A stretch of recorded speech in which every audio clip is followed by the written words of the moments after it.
की जरूरत क्यों पड़ी आज?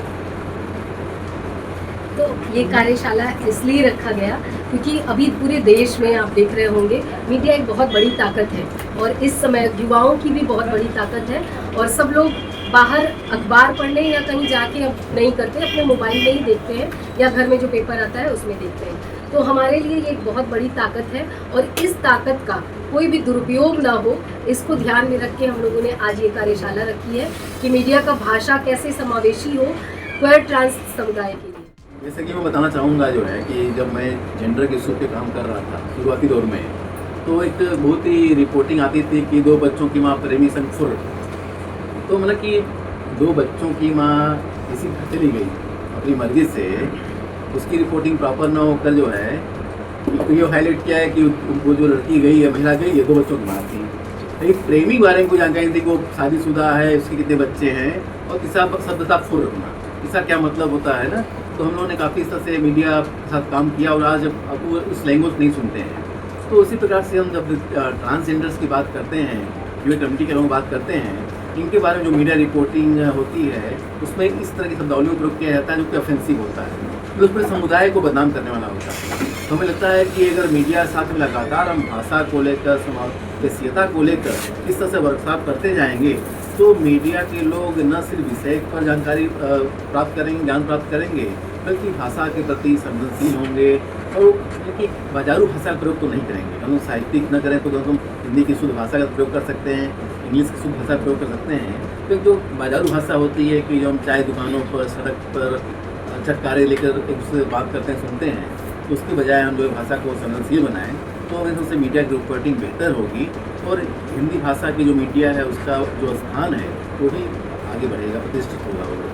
इसी में जोड़ते हुए मैं कहना चाहूँगा कि हम देख रहे हैं कि राष्ट्रीय स्तर पे LGBTQ कम्युनिटी के मुद्दे क्या हैं या वो पॉलिटिक्स में क्या सोच रहे हैं, क्या चाह रहे हैं, इस पे जो चर्चा है वो थोड़ी बड़ी हुई है। और इस बड़ी हुई चर्चा को देखते हुए भी हमें ये लगा कि पहले से काफ़ी अच्छा रिश्ता है हमारा आपके साथ, लेकिन और उस रिश्ते को गहरा और पुख्ता किया जाए, तो एक रेगुलर तरीका बनाया जाए जिससे मीडिया हमसे सीख पाए, हम आपसे सीख पाए। जैसे अब हमें पता है कि आपको एक हेडलाइन कैसी चाहिए, तो अब हम आपके साथ मिल के काम कर पाए कि हम ऐसी ही हेडलाइन दें जो आपके लिए भी ठीक रहे और हमारे समुदाय के लिए भी ठीक रहे।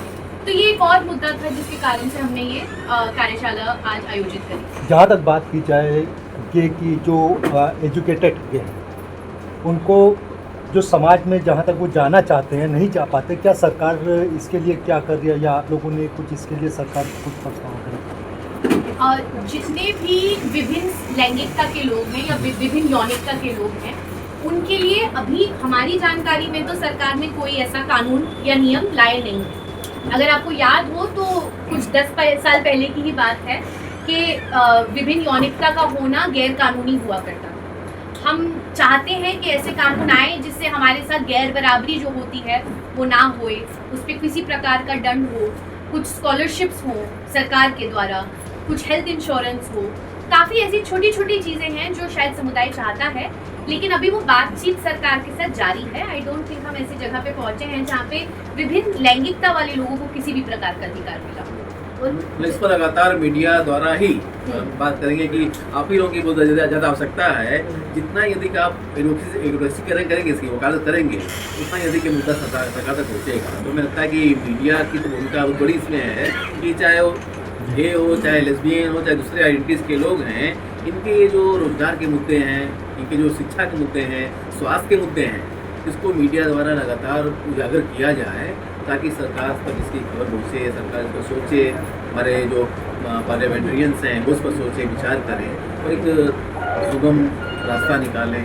और कहीं ना कहीं जब हम लोग 377 को आपराधिक घोषित किए, उसके बाद बहुत जद्दोजहद, बहुत मुश्किल के साथ ट्रांसजेंडर एक्ट आया और उस एक्ट के संशोधन का जो ये अभी आप देख रहे हैं बहुत बड़ा सिलसिला चला।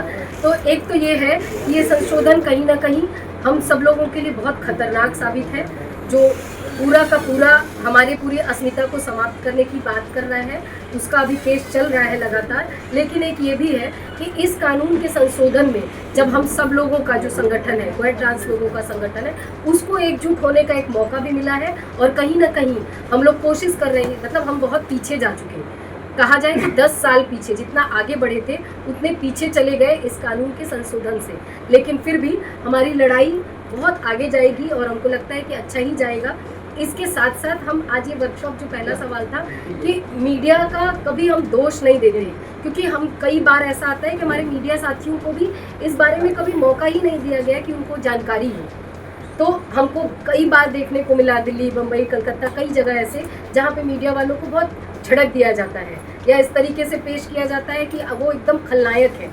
खलनायक सब लोग हैं, हर आप देखेंगे जगह पे है खलनायक, लेकिन हम तब तक उसको खलनायक नहीं बुला सकते जब तक उनके साथ हम बातचीत नहीं करेंगे। अब हम ये कह सकते हैं इस हॉल में जितने बैठे हैं वो लोग ऐसे कोई भी फोबिक समाचार देने से पहले एक बार जरूर सवाल करेंगे अपने आप से। तो हम बहुत ज़्यादा कॉन्फिडेंस में है कि हमारी बनारस की मीडिया जितने आज यहाँ पे उपस्थित हैं उनके साथ हमको नहीं लगता वो कोई भी असंवैधानिक भाषा का इस्तेमाल करेंगे। तो अब ये एक मेरे लिए पॉजिटिव हमारी तरफ से भी और आपकी तरफ से भी कि हम लोग आपको जानकारी देने के बाद आपसे कोई अपेक्षा कर रहे हैं। बिना जानकारी की अपेक्षा करना कहीं ना कहीं गलत होता है। तो इसलिए भी हम कभी भी इस तरीके से नहीं जाएंगे कि एक तरफा जानकारी को हम स्वीकारें और एक तरफा ना स्वीकारें। तो आज इसलिए भी ये वर्कशॉप है। किन्नर के आड़ में आम जनता को जो समस्याएं झेलनी पड़ेंगी उसको कैसे आप सही करेंगे? ये बहुत बड़ा मुद्दा है, क्योंकि आप सब लोगों को पता है कि जब आप घर में अपने पिताजी को कुछ सिखाएंगे तो उनको थोड़ा सा तो लगेगा, बहुत मेहनत के साथ करना पड़ता है कि पिताजी को हम बताएं कि पापा आप इस जगह गड़बड़ है। तो कहीं ना कहीं हिजरा किन्नर समुदाय जो है वो हमारा इतिहास है, हमारे पूर्वज हैं। तो उनको बदलना और उनके नाम पे जो गैर बराबरी और हिंसा फैलाई जा रही है उसको बहुत मुश्किल है अभी थोड़ा इतनी जल्दी समाप्त करना। और उनके साथ भी हम लोग बातचीत कर रहे हैं। उनके साथ आने जाने की बात, हमारे बहुत सारे बनारस में तो बहुत अच्छी कम्युनिटी है हिजरा कम्युनिटी की जो हम लोग के साथ बात की जाए बनारस की, कड़वा सवाल है। हाँ। बात की जाए बनारस की, पैन रेलवे स्टेशन वहाँ पे शाम में 7 बजे के बाद ये लोगों की टोलियाँ वहाँ आ जाती है, खास करके बस स्टैंड के पास एक कॉम्प्लेक्स है, वहाँ पे बुला के पैसा छीनना, मारना पीटना। तो इसको किस तरह से आप देखते हैं? हम लोग को एकदम सही जानकारी आपको बता दें, ये हो क्यों रहा है उसकी जड़ में जाए अगर, तो कहीं ना कहीं इस देश में बेरोजगारी इतनी ज़्यादा है, ज़रूरत इतनी ज़्यादा है कि वो आप छोड़ दीजिए लेस्बियन, गे और सेक्स वर्कर को, आम जनता में क्या लूटपाट नहीं बढ़ा है, चोरी नहीं बढ़ी है। तो जब भी हमको पैसे की ज़रूरत होगी और हमको फट से जहाँ मिलेगा हम शायद वहीं चूज़ करेंगे। तो ये सरकार या प्रशासन का कहीं ना कहीं ये कमी है जो ऐसे चीज़ों को पनपने दे रही है। लूटपाट ही है वो, छोड़ दीजिए वो कौन सा कम्युनिटी है, वो लूटपाट है और कहीं ना कहीं गरीबी और पैसे की कमी की वजह से, रोजगार की कमी की वजह से है। तो ये ज़बरदस्ती कहा जा रहा है कि जैसे 7 बजे के बाद आप कहेंगे कैंट पे सेक्स वर्कर सेक्स करने के लिए भी आ रहे हैं। बिल्कुल, इतना प्रमोशन क्यों हो रहा है? एक तो जगह आप नहीं दे रहे हैं, पहले था कि मड़ुआडी में एक जगह था, वो जगह नहीं दे रहे हैं। वो ये कहीं ना कहीं प्रशासन का फेलियर है कि वो रोड पर आ रहे हैं, उनको कोई ऐसा जगह नहीं दिया गया है और ऐसा कोई रोजगार प्रमोट नहीं किया जा रहा है कि आप अगर सेक्स वर्क नहीं करना चाहते हैं तो कहाँ जा रहे हैं। इस तरीके की प्रशासन की ही फेलियर है, सरकार का ही फेलियर है कि इस तरीके के लूटपाट और चोरी को बढ़ावा देना। छोटी सी बात